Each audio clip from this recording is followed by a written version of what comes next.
galerinha! Aqui é a Sabrina, sua audiobooker preferida. Gostaria de apoiar o canal? Chave Pix na descrição. Obrigada pela ajuda. Dito isso, vem ouvir comigo. 13. Um de nós. Um de nós. Um de nós.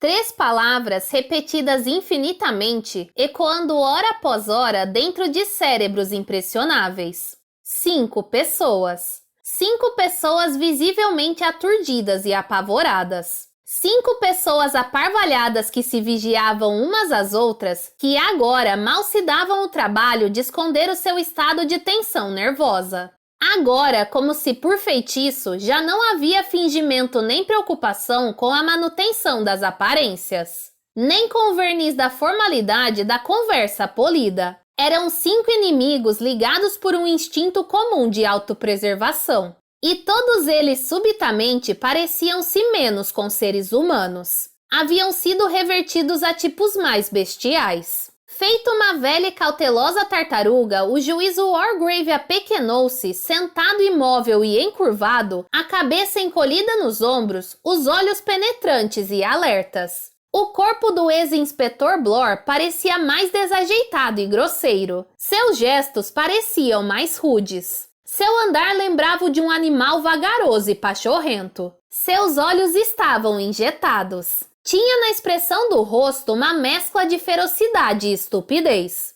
Era como um bicho acuado pronto para atacar seus perseguidores. Os sentidos de Philip Lombard pareciam mais aguçados em vez de ter diminuído. Seus ouvidos reagiam ao som mais insignificante. Seu passo estava mais rápido e leve. Seu corpo estava mais ágil, flexível e gracioso. E sorria com frequência como se transbordando de contentamento, escancarando os lábios e mostrando os dentes grandes e brancos. Vera Claytorne estava muito quieta. Ficava a maior parte do tempo calada, encolhida numa cadeira, olhando para o nada. Parecia confusa e estupidificada. Era como um pássaro que bate a cabeça contra a vidraça e é apanhado por uma mão humana. Fica agachado ali, atemorizado, incapaz de se mover, esperando que sua própria imobilidade possa salvá-lo. Os nervos de Armstrong estavam num estado lamentável. O homem se retorcia, se contorcia, suas mãos tremiam, o canto da boca tremia em espasmos.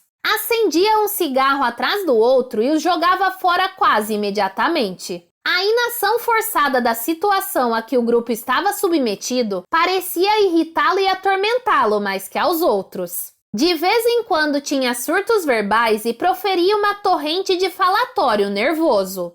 Nós não devíamos ficar aqui sentados sem fazer nada. Deve haver alguma coisa. Certamente há alguma coisa que possamos fazer. Se acendêssemos uma fogueira...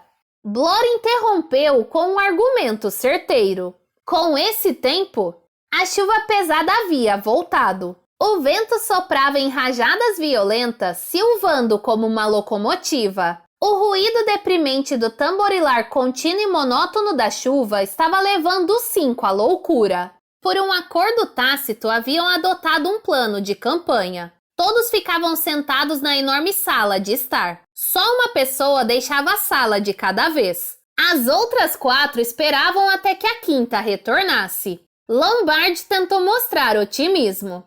É apenas uma questão de tempo. A chuva vai passar. Então poderemos fazer alguma coisa. Sinais, acender fogueiras, construir uma jangada, qualquer coisa. Explodindo numa súbita gargalhada que mais parecia um cacarejo, Armstrong exclamou. Uma questão de tempo. Tempo? Não dispomos de tempo! Morreremos todos! O juízo Wargrave falou na sua voz miúda e cristalina, carregada de determinação e veemência. Não se formos cuidadosos. Temos de agir com a máxima cautela. O almoço fora devidamente comido, mas sem nenhum tipo de formalidade convencional. Todos os 5 tinham ido para a cozinha. Na despensa acharam grande quantidade de alimentos em conserva. Abriram uma lata de língua e 2 potes de frutas. Comeram em pé ao redor da mesa da cozinha. Depois, colados uns aos outros, tinham voltado à sala de estar. E ali ficaram sentados, vigiando-se mutuamente. Agora, a mente de cada um era assolada por pensamentos anormais, febris, mórbidos. É Armstrong. Acabei de perceber que estava olhando de soslaio para mim. Tem olhos de louco, muito louco. Talvez nem seja médico, afinal de contas. Claro, é isso! Ele é um lunático fugido de algum hospício ou da casa de algum médico, fingindo-se de doutor, isso sim. Devo dizer a eles? Devo gritar? Não, não convém prevenir os outros contra ele. Além disso, ele parece tão normal. Que horas são? Apenas 13h15. Oh, meu Deus, eu também vou enlouquecer. Sim, é Armstrong. Ele está me observando de esguelha bem agora. Ninguém vai me pegar. Sei cuidar de mim mesmo. Já estive em apuros antes. Onde diabo se meteu aquele maldito revólver? Quem o pegou? Quem está com ele? Ninguém sabemos disso. Fomos todos revistados. Ninguém pode estar com ele. Mas alguém sabe onde ele está. Estão todos ficando doidos. Todos vão ficar doidos. Com medo de morrer. Todos estão com medo da morte. Eu mesmo tenho medo da morte. Sim, mas isso não impede que a morte venha. O carro funerário está à porta, senhor. Onde foi que li isso? A moça. Vou ficar de olho nela. Sim, vou ficar de olho nessa moça. 4:20. 4:20 ainda. Talvez o relógio tenha parado. Eu não entendo. Não entendo. Esse tipo de coisa não pode acontecer. E mesmo assim está acontecendo. Por que é que nós não acordamos? Acordar. Dia do juízo final. Não, nada disso. Se pelo menos eu conseguisse pensar, minha cabeça, alguma coisa está acontecendo na minha cabeça. Ela vai explodir, vai rachar no meio. Esse tipo de coisa não pode acontecer. Que horas são? Oh, meu Deus, ainda 4:15. Devo manter a cabeça no lugar. Devo manter a cabeça no lugar. Se eu conseguir pelo menos manter a cabeça no lugar, está tudo perfeitamente claro. Tudo planejado. Mas ninguém deve suspeitar. Pode ser que dê certo. Tem de dar certo. Qual? Eis a questão. Qual? Acho sim. Acho sim. Sim. Ele. Quando o relógio bateu 5 horas, todos tiveram um sobressalto. Vera perguntou: Alguém quer chá? Houve um momento de silêncio quebrado por Blor. Eu gostaria de tomar uma xícara. Vera levantou-se e disse: Vou à cozinha fazer o chá. Podem ficar todos aqui. Em tom amável, o juiz Wargrave comentou: Acho, minha cara senhorita, que todos nós preferiríamos acompanhá-la para assistir de perto à preparação do chá. Vera encarou-o. Depois soltou uma risada breve e histérica. É claro, todos preferem. 5 pessoas foram à cozinha. O chá foi feito e tomado por Vera e Blor. Os outros 3 beberam uma dose de uísque. Abriram uma garrafa nova e usaram um sifão tirado de uma embalagem ainda lacrada. Com um sorriso de réptil, o juiz murmurou: Temos de agir com a máxima cautela. Depois voltaram para a sala de estar, que, embora fosse verão, estava escura. Lombard apertou o interruptor, mas as lâmpadas não acenderam. Claro, disse ele. O motor não foi ligado hoje, já que Rogers não estava lá para cuidar disso. Ele hesitou um pouco e propôs: Podemos ir lá fora e pôr a coisa para funcionar, suponho. O juiz Wargrave disse: Há pacotes de velas na despensa, eu vi. É melhor usá-las. Lombard saiu. Os outros 4 ficaram sentados vigiando-se. Ele voltou com um pacote de velas e uma pilha de pires. 5 velas foram acesas e colocadas em diferentes pontos da sala. O relógio marcava 6:15.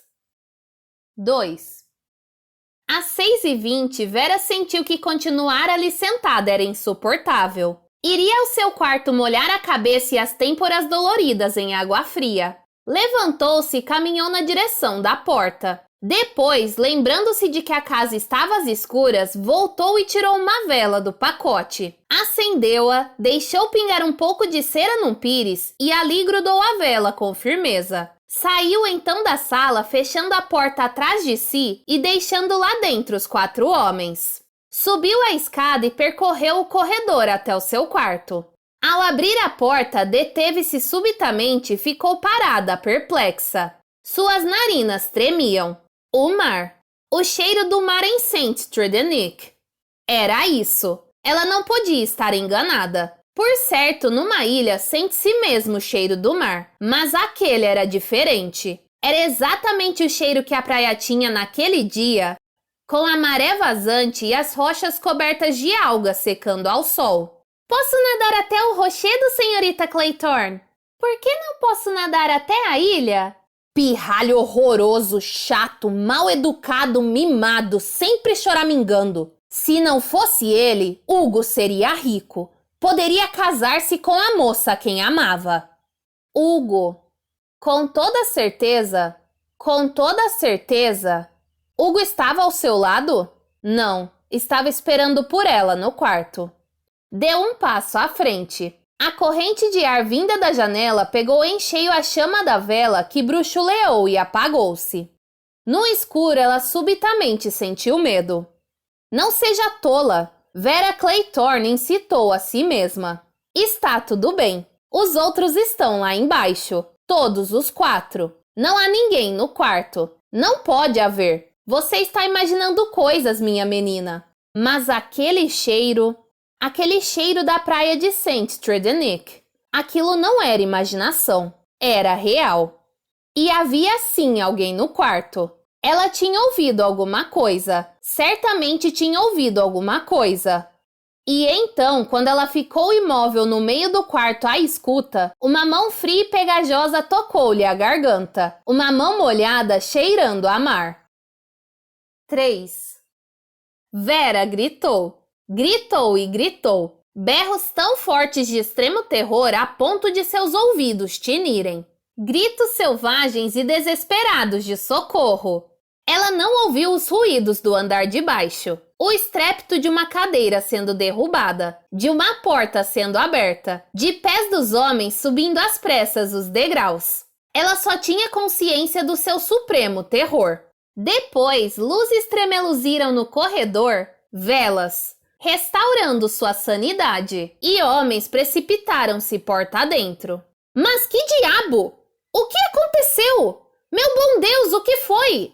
Vera tremeu, deu um passo adiante e desabou. Percebeu apenas de modo vago e semiconsciente que alguém se curvava sobre ela, que alguém a forçava a baixar a cabeça até os joelhos. Depois, uma exclamação súbita, um rápido "Meu Deus, olhem só para isso!" E Vera recobrou os sentidos. Abriu os olhos e levantou a cabeça. E viu o que os homens estavam examinando sob a luz formigante das velas. Uma larga fita de alga molhada estava pendurada no teto. Fora aquilo que na escuridão havia balançado e roçado seu pescoço. Na escuridão e às apalpadelas, Vera pensara que aquela tira era uma mão pegajosa. Uma mão de afogado que voltava do mundo dos mortos para arrancar sua vida. Ela começou a rir histericamente. Era uma alga! Apenas uma alga! E por isso aquele cheiro! E então a vertigem tomou conta dela mais uma vez em ondas sucessivas de náuseas. Sua cabeça latejava. Mais uma vez alguém a forçou a baixar a cabeça entre os joelhos.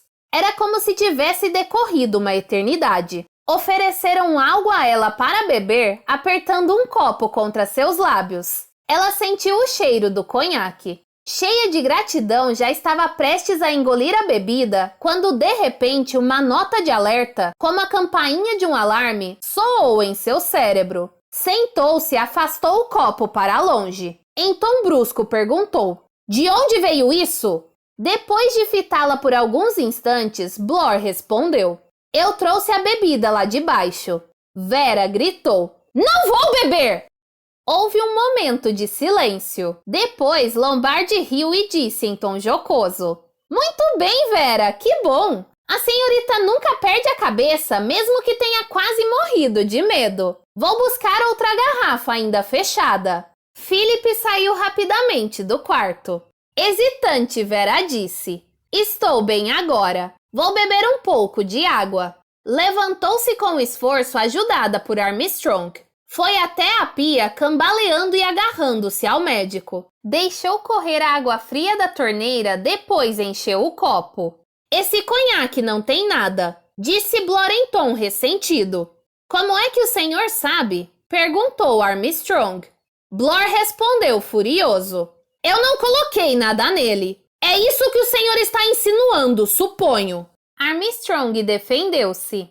Não estou dizendo que o senhor colocou coisa alguma. Podia ter colocado. Ou alguém podia ter preparado a garrafa exatamente para uma emergência como essa. Lombardi entrou de novo no quarto andando a passos apressados. Nas mãos trazia uma garrafa de conhaque ainda lacrada e um saca-rolhas. Enfiou a garrafa sob o nariz de Vera. Olhe só aqui, menina. Absolutamente nenhuma fraude. Retirou a delgada lâmina de metal, depois abriu a rolha. Sorte que na casa há uma boa provisão de bebidas. Muito atencioso da parte de Wen Owen.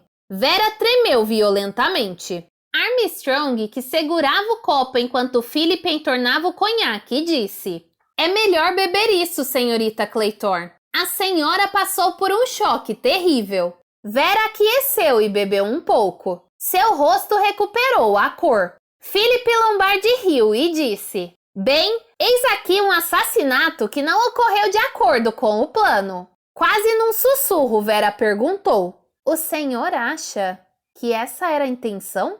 Lombardi assentiu com um movimento da cabeça. Quem quer que tenha sido esperava que a senhorita morresse de pavor. Certas pessoas teriam morrido. Não é verdade, doutor?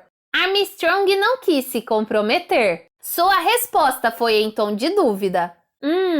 É impossível dizer. Pessoa jovem e saudável, sem nenhuma debilidade cardíaca. Improvável. Por outro lado, o médico pegou o copo de conhaque que Blor havia trazido, mergulhou nele a pontinha do dedo e experimentou cautelosamente a bebida. Também em tom de dúvida decretou: nada de errado com o gosto. Blor adiantou-se furioso. Se o senhor está insinuando que adulterei essa bebida, vou quebrar sua cara. Faça o picadinho do senhor. Vera, com o juízo reanimado pelo conhaque, conseguiu mudar de assunto, perguntando: Onde está o juiz? Os três homens trocaram olhares. Que esquisito. Pensei que ele tivesse subido conosco. Blor disse: Eu também pensei a mesma coisa. O que acha, doutor? O senhor subiu a escada atrás de mim. Armstrong respondeu: Pensei que ele estava vindo atrás de mim. Obviamente era de esperar que andasse mais devagar do que nós. Afinal, é um velho. Mais uma vez todos se entreolharam. Lombardi disse: Maldição, isso é muito estranho. Blor bradou: Devemos procurá-lo. E caminhou na direção da porta. Os outros o seguiram, Vera por último. Enquanto desciam os degraus, Armstrong disse por sobre o ombro: Obviamente é possível que tenha ficado na sala de estar. Atravessaram o saguão. Armstrong começou a chamar em voz alta: Wargrave! Wargrave! Onde está o senhor? Não houve resposta. Um silêncio mortal enchia a casa, apesar do suave tamborilar da chuva copiosa que caía. Então, entrando pela porta do salão, Armstrong estancou. Os outros se amontoaram e olharam por cima dos seus ombros. Alguém gritou. O juiz Wargrave estava sentado pesadamente na cadeira de espaldar alto no fundo da sala. De cada lado, duas velas acesas. Mas o que chocou e amedrontou os espectadores foi o fato de que ele estava vestido com uma beca escarlate e tinha na cabeça uma peruca de juiz. Com um gesto, o Dr. Armstrong sinalizou aos outros que não se aproximassem. Por sua vez, ele atravessou a sala e, um tanto hesitante, caminhou até a figura silenciosa e de olhos escancarados. Enquanto andava, cambaleava um pouco com os passos trôpegos de um bêbado. Curvou-se para a frente examinando o rosto imóvel. Depois, com um movimento rápido, ergueu a peruca. A indumentária caiu no chão, revelando uma fronte alta e careca. Bem no centro da testa, uma mancha redonda de onde havia escorrido alguma coisa. O Dr. Armstrong levantou a mão flácida e inerte do juiz e tentou sentir a pulsação. Depois virou-se para os outros e disse: sua voz era inexpressiva, morta, distante. Ele foi baleado. Blore exaltou-se. Meu Deus! O revólver! O médico, ainda na mesma voz sem vida, continuou. O tiro atravessou a cabeça. Morte instantânea. Vera baixou-se para olhar a peruca. Depois disse numa voz trêmula de terror: a lã desaparecida da senhorita Brent.